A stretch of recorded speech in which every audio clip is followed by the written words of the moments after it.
might call this Why Are We Here? And that's not about the coffee talk, it's about the phenomenon of the art fair, which I don't even have to say in our lifetime, in the last decade, has exploded as a phenomenon in the art world. And I think I want to salute a few people before we launch into the panel. One is Linda for coming up with the idea of coffee talks, which has really broadened the experience that you can have at this remarkable fair in TEFAF.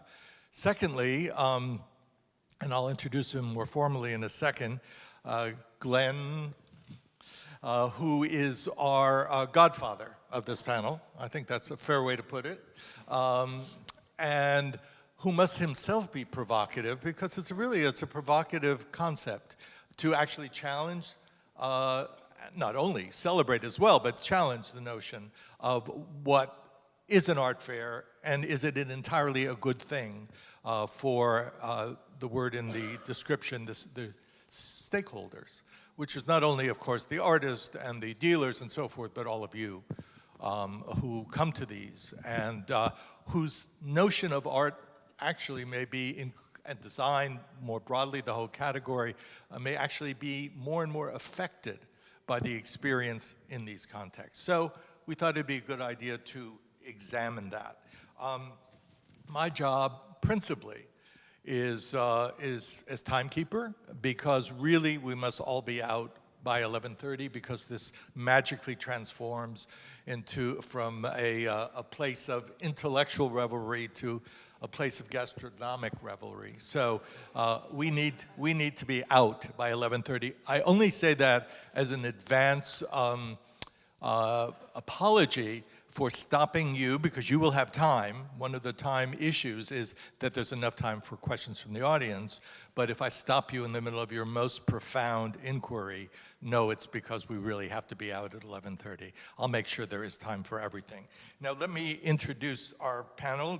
Glenn Adamson is currently Senior Scholar at the Yale Center for British Art and Editor-at-Large of the magazine Antiques.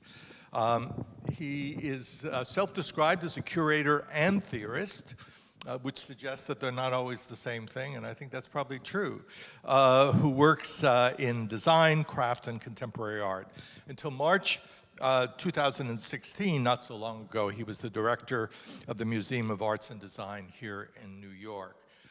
It goes on and on, of course, but I don't have the time to give you all the remarkable things that our panel has done. Sarah Archer is a writer and curator based in Philadelphia, whose work appears in Hyperallergic. By the way, if you don't go to Hyperallergic, you only partially qualify as a lover of art in this area. So please do. Her reviews and articles have appeared in New Yorker Online, Washington Post, Slate, Modern Magazine. And she is the author of a number of things, but the one I choose to feature is Mid-Century Christmas, a book on Christmas and modernism during the Cold War, which is such a great topic. I haven't read it yet, but I will. I will. Thank you. Freya Hartzell is Assistant Professor of Modern Design History at the Bard Graduate Center in New York. Her focus is European art, design, and architecture from 1750 through 1950, which pretty much covers the waterfront in terms of the effects on the modern world. This is her sentence. I love it. She, is especially interested in empathy, materiality, and cultural politics as understood through designed objects. Which I think is wonderful, particularly the use of the word empathy in that. I congratulate you on your self-description. And James Demetis, who's at the end, he has marked his first year as curator and director of museum relations at R & Company in New York. He specializes in historical design and builds partnerships for the firm. Also self-described, but well, I think this position represents a new chapter in a career that has been mostly spent in the trenches of the auction market. Trenches is obviously the operative word there. From 2003 to 2013, James was the senior vice president at Sotheby's, where he curated, edited, and produced over 50 auctions and catalogs of 20th and 21st century design. That's all I will say, again, of a rather, about a rather rich career. Our format is that I'm going to ask each of the panelists in alphabetical order, you know who you are alphabetically, to give broadly a 5-minute statement in which, in best case, both the advantages and disadvantages of the art fair, disadvantage may even be a strong word, just the challenges of the art fair are described from their perspective. Then I'll give the panel time to react to what their fellow panelists have said, and then, of course, the floor will be yours. So with that, Glenn. Okay, thank you, Mark, and thank you all for coming this early morning in a very busy week. I'm going to restrict my comments to just a few, and insofar as I was involved very heavily with Linda Lees in organizing the panel and indeed suggesting the other panelists, I feel like in a way that is my contribution in a sense, but I also thought that given that I would just frame the question rather than necessarily advance any answers to it at this point. So the question, which of course is prompted by the title Fair or Unfair, is whether art fairs are a good or a bad thing. And obviously they're probably both, so in what sense are they positive and in what sense are they negative impacts on the many constituents or stakeholders of the art world? And I was entertained by the fact that you introduced me as the godfather of the panel, which suggests the thought that the art fair is an offer we have not been able to refuse. And it's something that I might compare in its relationship to art practice. I might compare the art fair to the effect of social media on our political system. So social media is obviously not generated by the arena of political practice. It was not invented by politicians or governments, but it has obviously had an absolutely dramatic impact on the way that politics is conducted worldwide. And that probably has been both good in the sense of democratizing access and awareness, and also bad in the sense that it has arguably made our political discourse much more superficial, much more twitchy, and also has transformed what was largely conducted behind doors, considered and then presented in a moment of focus and consideration. It has transformed that process into something that's carried out in public, live, in a very quick and probably very unconsidered way. And that indeed could be said to be true of the art fair as well. Art used to be presented in ways that were highly staged and considered by museums, of course, but also by commercial galleries, which is really what we're talking about mainly here, and even in auction houses, all of which are venues in which the presentation of art is curated and is put forth in a manner that is manifestly and hopefully deeply connected to an ongoing intellectual program, one that is very firmly anchored to place. So when you go to a gallery, let's say Matthew Marks or David Zwirner, you kind of know what you're going to get, and the building itself tends to reinforce aesthetically and you might say programmatically or ideologically even, reinforce the artistic program that you're going to find in that place. The art fair, by contrast, obviously is a transient event and a peripatetic one that shifts in terms of its architectural personality. TEFAF is a great example, something being uprooted from Maastricht and then brought here into an armory building that is also used for many other art fairs that most people who attend this one will be familiar with.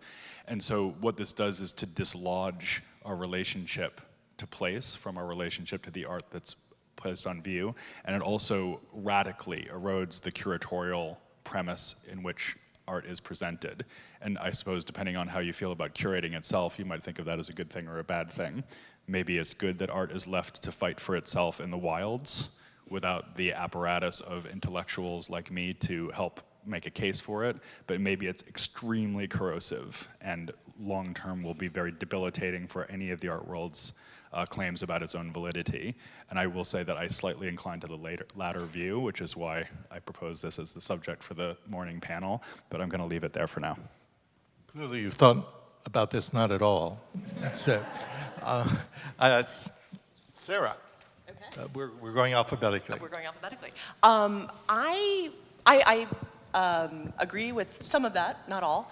And I was thinking about it mostly from the point of view of somebody who writes about art and design pretty regularly and criticizes things, enjoys criticizing things and writing about it critically, and has actually written reviews of art fairs in the past, which is, when you really think about it, a very, very strange kind of undertaking, because it has certain superficial similarities, an art fair does, to a gallery exhibition or a museum exhibition. Art is being presented to you in a place, and that's more or less where it ends, because the goals and kind of authorship of the endeavors are totally different. You can't evaluate an art fair as a cohesive entity with an eye toward kind of coherent authorship or vision. It would make no sense to do that. They all have their own kind of aesthetic points of view. There are others, obviously, the kind of young, hip, and groovy, kind of scrappier art fairs. There's the more posh, and I think we're pretty far on the posh end of the spectrum. We're deep into posh. Here today, and it's a wonderful deep thing. into posh, yes. Deep posh, and that's obviously, that's clear and evident and lovely.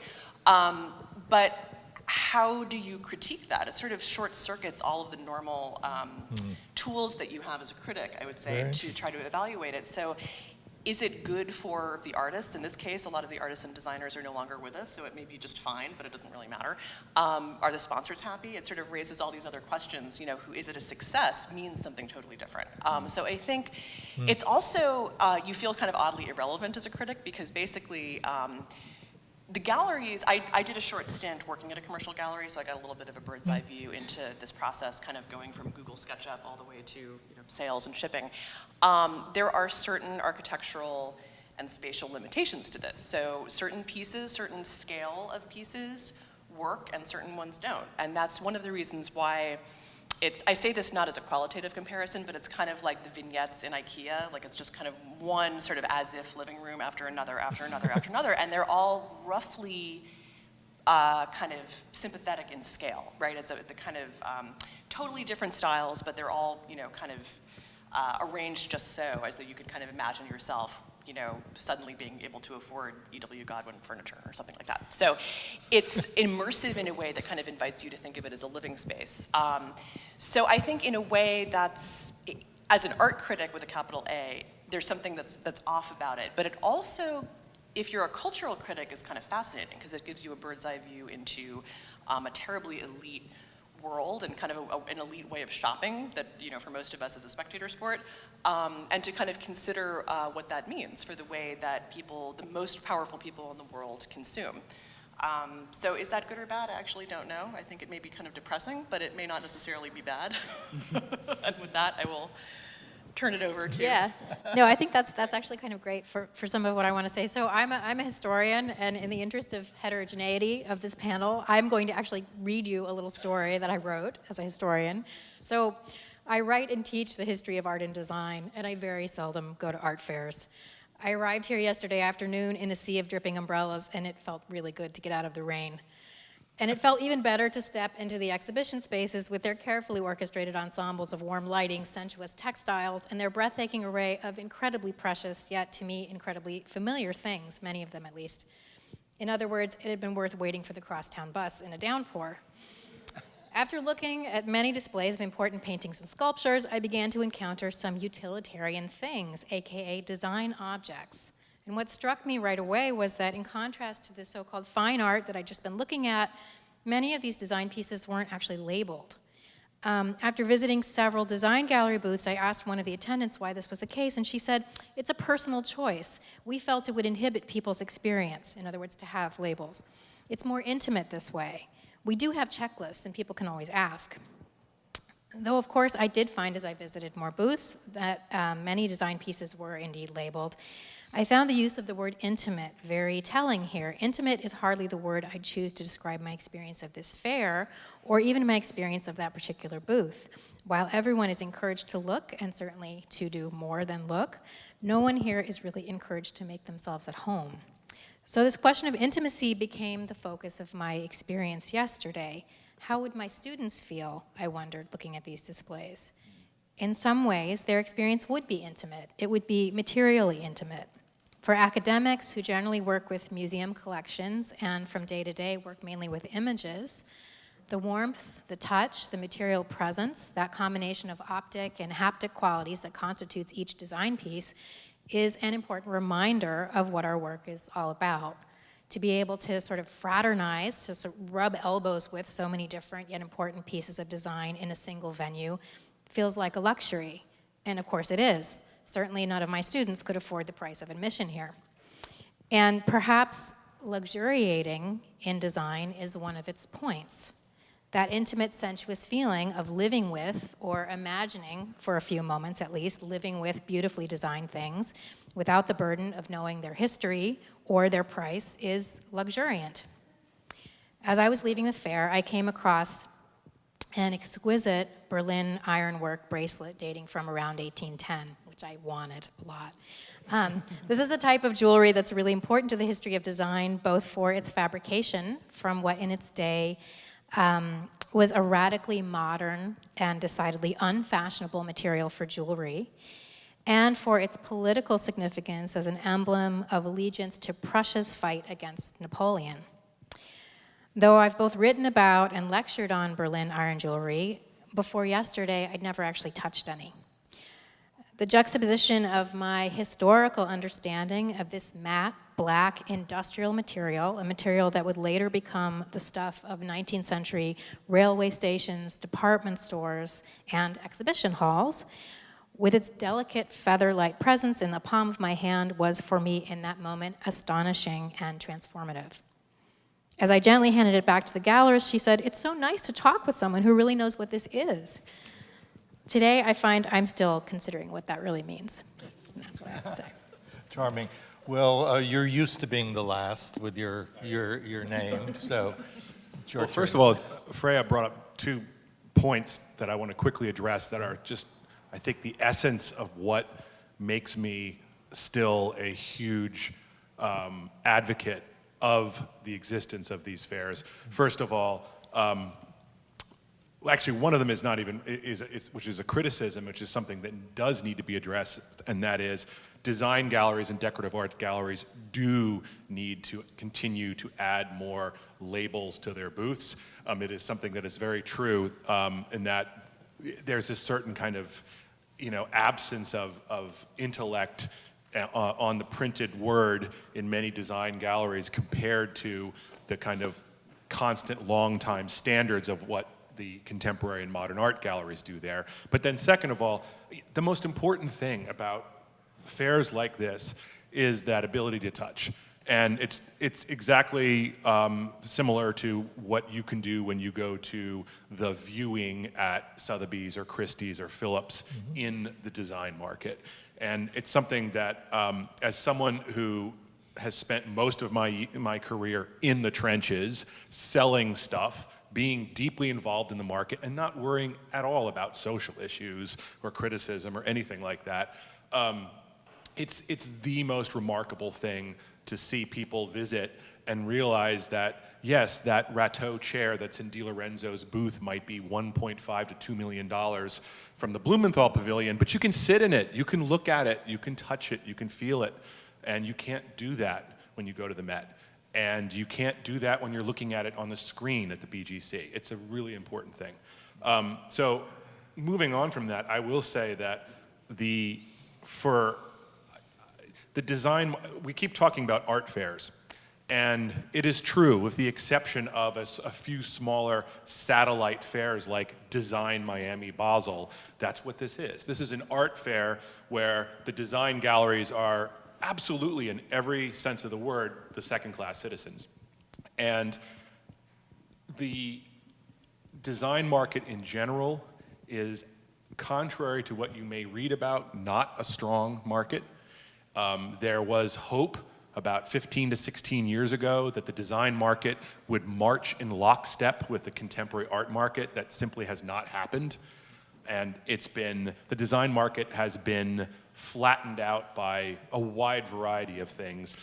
Most importantly, the internet, social media, reproductions, reissues, selling on Instagram, all of these issues which has sort of made things ubiquitous and has led to the fact that by and large, the better design galleries are selling the vast majority of their material not to collectors, but to interior designers who are putting together environments for contemporary art collectors.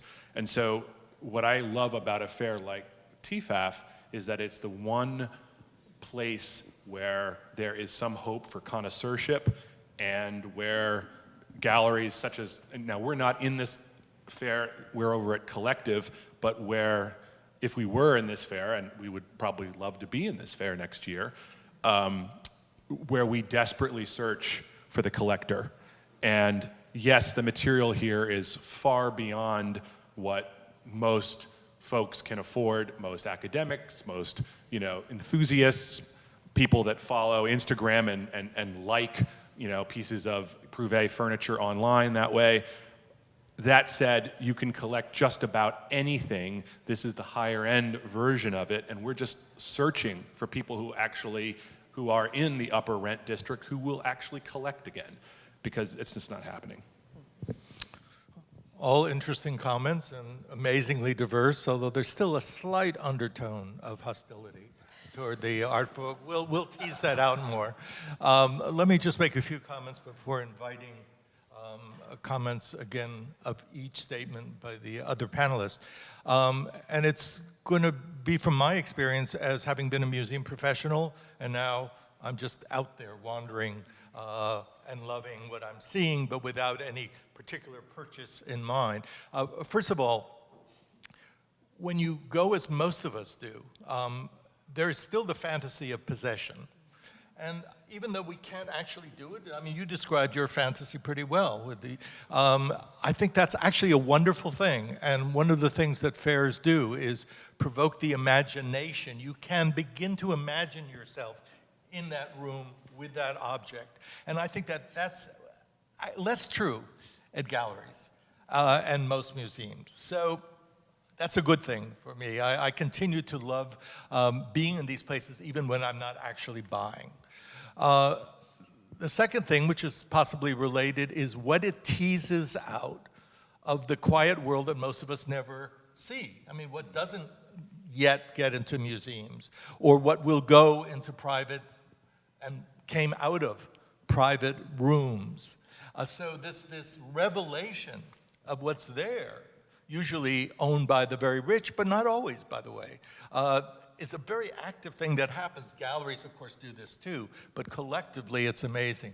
The third thing I would say, so I'm being mostly positive about this experience because I'm quite excited as a consumer of them now.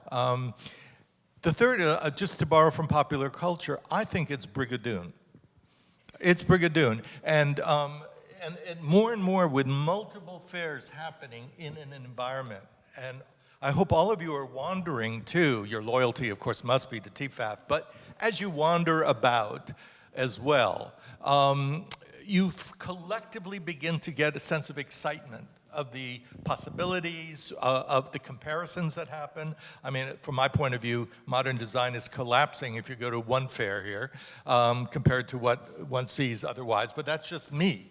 I can do that. And by the way, while we think of fairs primarily in terms of the visual arts in all their rich variety, remember that the idea of this kind of experience actually is quite old in the performing arts world.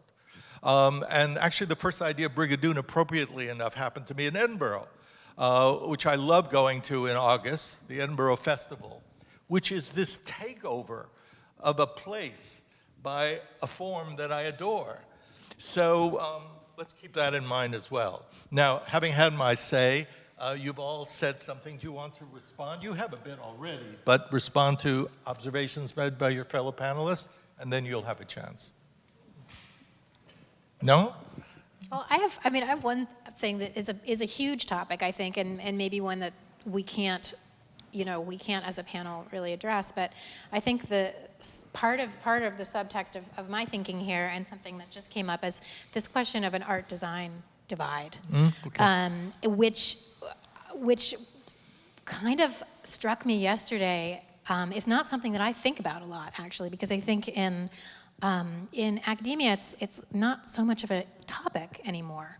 But here it's a topic for sure. And just, I think for me, the moment of thinking about this question of labeling and context, if when we look at Picasso ceramics, which happen to be something that I can't abide, but we all have a sense of what that means and what that is, and the label tells, okay, we know it's Picasso, and we have that story almost without knowing very much about that. And then if we look at these design pieces without context, we don't necessarily have so much of a story. And I think for me, it wasn't necessarily entirely about that question of contextualizing, but also about this question of, like, we're just supposed to intuit that there's a hierarchical, or certainly there is a functional difference. But in many ways, I think at this fair, there's not so much of a functional difference, because, for instance, if we're seeing Josef Hoffmann dining room set and Egon Schiele drawings, in a way, that's all an aesthetic whole. We're looking at those things in the same way. Those design objects are part of that aesthetic experience. So I'm curious if anyone has thoughts about that. Yeah, this sort of gets to the question of what the scenography of an art fair is good at and bad at. So I maybe intentionally overstated the degree to which the art is left to fend for itself in an art fair environment. And in fact, as you can see from this fair particularly, where I think there's a lot of capital being brought to bear by the various galleries, the settings are actually quite ambitious, given the fact that they are temporary and there will be no money recouped from any of the physical installation. So you look at a gallery like Dickinson upstairs, for example, and the kind of recreation of this almost gestalt environment in order to create the proper setting for those objects, and there's several other examples of that. Also true over at Collective, occasionally true at Frieze this week here in town. Very rarely true at the lower level art fairs. Lower level, as you said, Sarah, they're quite explicitly placed in a kind of hierarchy. But what that scenography is good at, I think, is exactly what James pointed to, which is that this is essentially an event that's about interior decor, particularly as it applies to design. And usually there is a middle person, middle man, middle woman, who is acting as the liaison. And if it's not a designer, it might be an art advisor also who would be involved. But even if it's the direct consumer, I think there's a very strong and intense tendency for the fair to present itself as, I think both you and Freya and you, Sarah, said, as a kind of domestic environment in miniature, a simulacrum, which interestingly enough goes back all the way to the early 20th century in the way that modern design was first presented to the public, as in the Metropolitans, kind of model rooms, and there are many other examples of that. So what you get is the look, generally speaking, but what you don't get is precisely the story. There's not a very strong sense of narrative. There's not a very strong sense of historical context in an art fair, precisely because of the speed, which gets back to the point I made earlier about Twitter being the kind of analogous phenomenon out there online. And I guess I would, just to flesh in some of my own reservations a little bit, I think that although, again, there is a sense of availability, and touching the Berlin work bracelet would be a great example of that, or if you could bring your students here, having them have the chance to look at so much material quickly, maybe test their eye, think about how much they actually know and don't know about this material.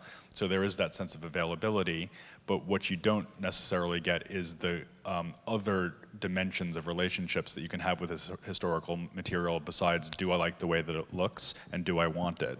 Which, I take your point, Mark, that's kind of nice, but to me, if that's the way that art is being democratized explicitly in terms of possession and immediate, uninformed aesthetic response, then that cannot be a good thing. You're putting it in the context of social media, not only social media, I would say the net in general, suggests the larger problem of authority, period. and that our age rejoices in accessibility. We can learn a lot, we can go randomly, we can browse, which is a good library word that might actually apply to fairs. But that what we are missing in our time is some way to evaluate. And it's actually often presented as a good thing. And that's the dystopian part of your vision I embrace. It's also just very interesting to see powerful galleries try to maintain their air of authority in a situation this haphazard.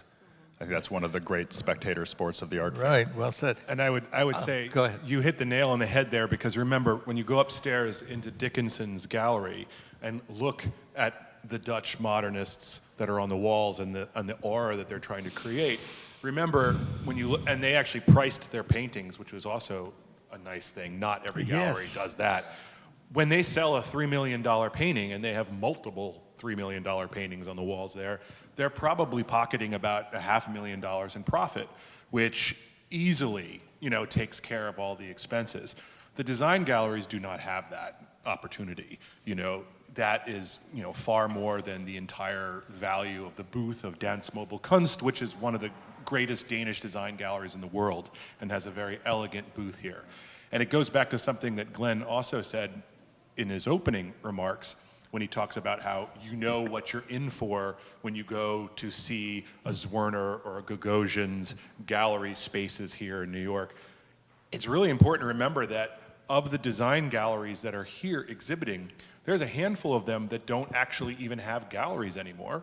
This is their opportunity to curate and present something. Second of all, there's another group of galleries here who struggle immensely to keep up in the New York real estate market and have had to move their galleries over and over again.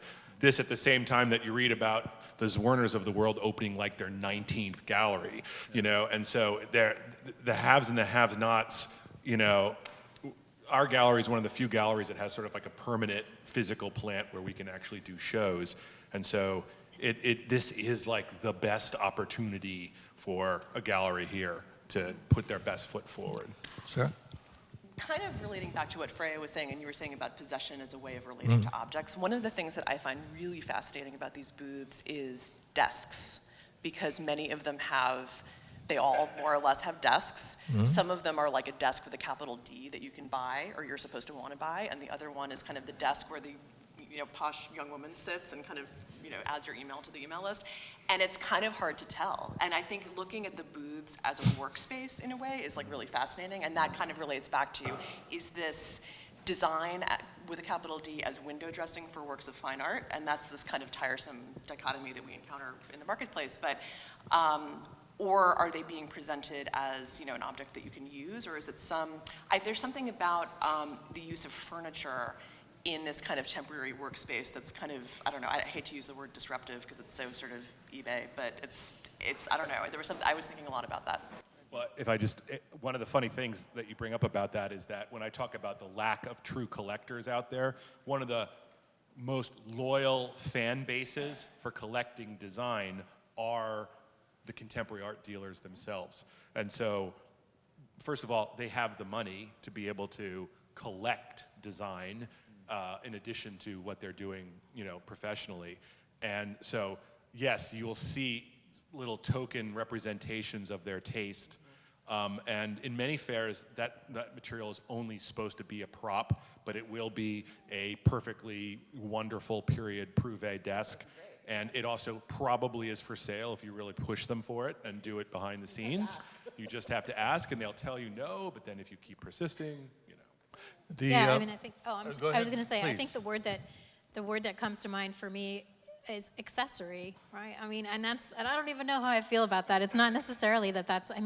In many ways, I would not advocate.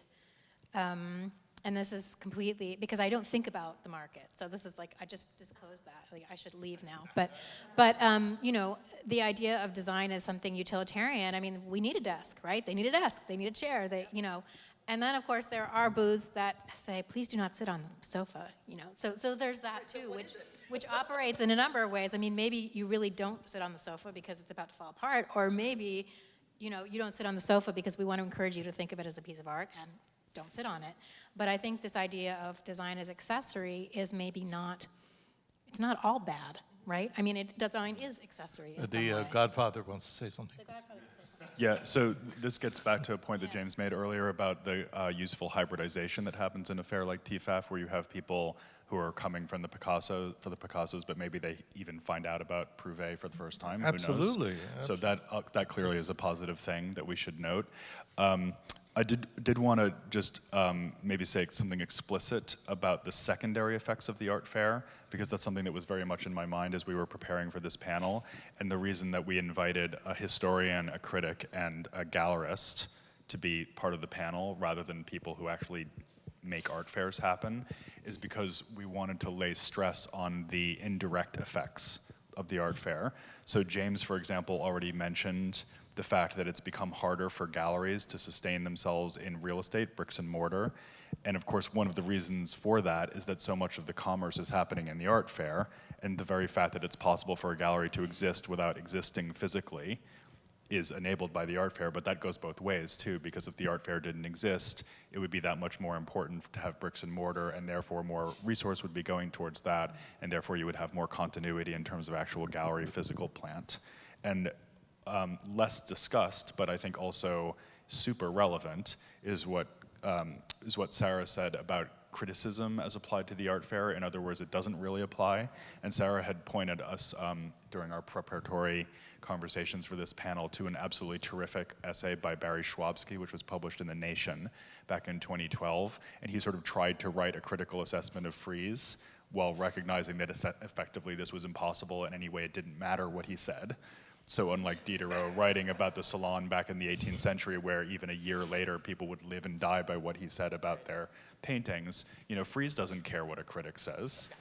Critics are way too slow. How can they possibly come to grips with it as an overall phenomenon anywhere there's no curatorial proposition being made by most of the galleries in the first place? So what's the critic supposed to even write about?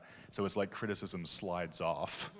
And then the historian, it's maybe the hardest thing to figure out because it's so delayed, you know, but I think that insofar as the gallery as an engine of historical meaning making, and then the critic as a kind of live record that a historian will go back to is concerned, it does seem to me that over time, the relationship between art and art history is in some way that I can't quite pin down, imperiled by the art fair phenomenon. And obviously we don't know what that's going to look like in 20 years, but it may well be that art historians of the future, when called upon to write about the decade and more following the millennium, and art historians in 2050, when they talk about our period, they may not actually talk about art. They might talk about art fairs, right, as the thing that was happening. That was the important phenomenon. It wasn't being led by artists anymore. Artists were only making product. All the transformative effects were being created by art fairs, by fabrication firms, et cetera, and how should we feel about that? I'm just about to open to our guests to ask questions. I would just take the privilege of chair to say a few things, because I worry about my laments. We all have laments about various things, some of them just because of what we remember with fondness from our own youth, and some because they're real losses to society. And the fear of the absence of the physical gallery, I haven't quite decided whether it's part of the lament in me for the loss of the art house and film and the independent bookseller, whether it's all about that, and that's either nostalgic or a real loss. The other side of it is that the physical space and the visiting over a long time in one place is, by the way, happening up and down 3rd Avenue in every category of object. Storefronts are emptying out. So there's a broader notion of how we do actually access things and needs and ideas, whether it's fluid, temporary, global, or local, specific, and regular. So again, it's part of, I think, that larger issue. Let's open to the audience. Do you have a question? Please, could you stand? It would be easier for us to see. And I always find myself going to 6, 7 same art fairs. And so, I like New York art fairs, so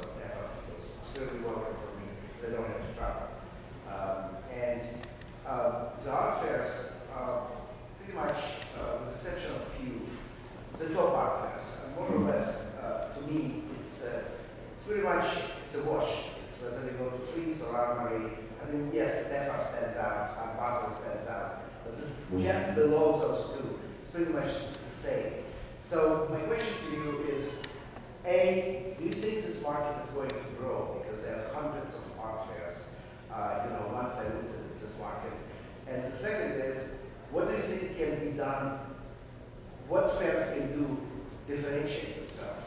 Because as I said, I go to Frieze, I went to October, Frieze London, Frieze here, Armory, with the exception of, I will be blunt, with the exception of TEFAF Maastricht and Art Basel, the rest is pretty much the same. And I still go to them because I find it's a necessity because I don't have time to go to vernissages, to openings and things like this.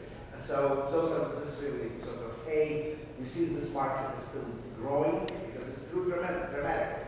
And B, what's different some fairs can do sort of to inject the difference.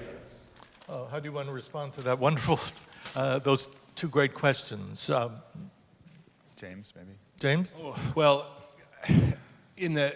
obviously there are, let's be clear here, and we're mostly here in the decorative arts world or design world, there are significantly more opportunities for fine art fairs than there are design and decorative arts fairs. And so, again, I feel that TEFAF, along with the Winter Antique Show in January, is sort of the last gasp of all of decorative arts connoisseurship and collecting. It is the last place. I mean, you go to Winter Antique Show, it's even more pronounced looking at, the decorative arts dealers from America who are the mom and pops who have run that fair for many years, and most of them are now operating out of their houses. I mean, there are so few decorative arts galleries left, in Uptown.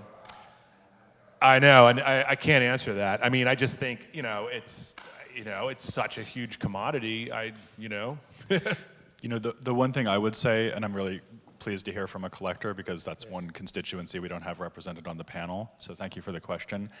The one thing I would point to, just because we haven't said it yet and it is obvious, is that the art fair is an intensely global phenomenon. This obviously comes to us from Maastricht, but what's really significant is that the art fair is expanding, depending on your point of view, either like a cancer or like the good word of a religion, to very unexpected geographies. So you have art fairs happening in places that have not historically been thought of as centers of art collecting, and of course they actually do propagate a new culture of art collecting in those places, as well as providing an anchor point for local art scenes in some cases. So I think any rigorous assessment of the art fair should take into account that the newness or the growth of the field that you're asking about is probably not going to happen in New York City. It's going to happen in Turkey and in Brazil and in Africa. And that might be actually the long-term contribution that the art fair phenomenon has to make, is actually loosening the stranglehold that a few cities have on the art world itself. Very interesting. Any other responses to that? Let's go on to another question, perhaps. Yes, please. Yes. I'm the director of the Foster Art Museum in Miami, so I'm very interested in this panel. And I have, these are two questions.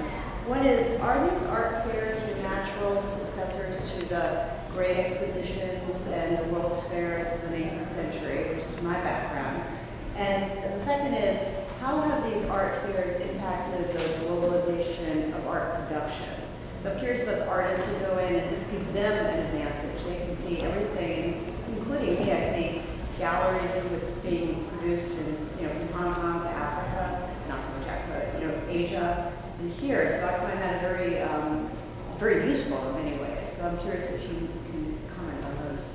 Yeah, I mean, the question of these the World's Fairs, for instance. I mean, I'm somebody who works on the 19th century a lot, so I think about the Crystal Palace all the time. All my waking hours, I'm thinking about the Crystal Palace. And I think my immediate response, certainly in the context of this particular fair, but maybe in general, is that I think one thing that's very different is the kind of rarefication that's taken place. And I like Sarah's posh to not posh kind of spectrum comment. But I think that in a number of the earliest fairs, they were about a incredibly kind of promiscuous mixing of things and experiences. from artworks to furniture and household products, but things like machinery and wonders of science. And so I think those fairs had a much more kind of heterogeneity and also a kind of they're important venues for mixing of class, and mixing of social types. And anybody who's seen the recent the BBC Victoria series on PBS with Prince Albert sort of getting exciting about the railway, and this is a kind of an amazing especially the 19th century is this amazing period of kind of the aristocracy and the working person coming together and all in this venue for that kind of exchange. And I think that's very different in the fairs that we're talking about today. And so that's one thing that I would add. And I would say kind of the 20th century version of that, it was about consumption in the sense of like hot dogs, right? To go to the 1963 or 64 World's Fair in Queens, where you could kind of see like the Eames IBM pavilion, you weren't kind of going there as a hugely influential person to like buy the pavilion, right? You were sort of maybe inspired to buy a Selectric typewriter, but it was a very middle class, working class attraction. In a way that I would argue that it sort of doesn't really exist anymore. Yeah. Maybe it exists online. But I think this is sort of the sort of creme de la creme of that experience distilled and kind of made, sort of turned into the entirety of the experience. That said, it's funny. I do think that when you leave New York and you go to art fairs in other parts of this country, there's a little bit more opportunity for a mixing of classes and for the fairs to be educational. In America, in Chicago, the big fair in September there, which is out on that hilarious pier with the Ferris wheel that goes out into the Navy Pier. We did that fair, which is 90% art, 10% design, and we were blown away on the weekend by how it was like you were in the Met in terms of the variety of people. And I would also say Miami, and you're familiar with that. Miami, the fairs in December turn into this massive social party scene, mixing many more different cultures and classes.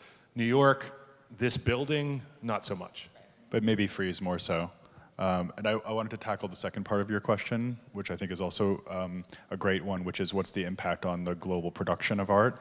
And so here I'll cite something that Barry Schwabsky also cited, which is Chuck Close's well-known quip that an artist going to an art fair is like a cow going to an abattoir, a slaughterhouse. And the thing that an art fair will do for an artist right away is tell them exactly where they stand.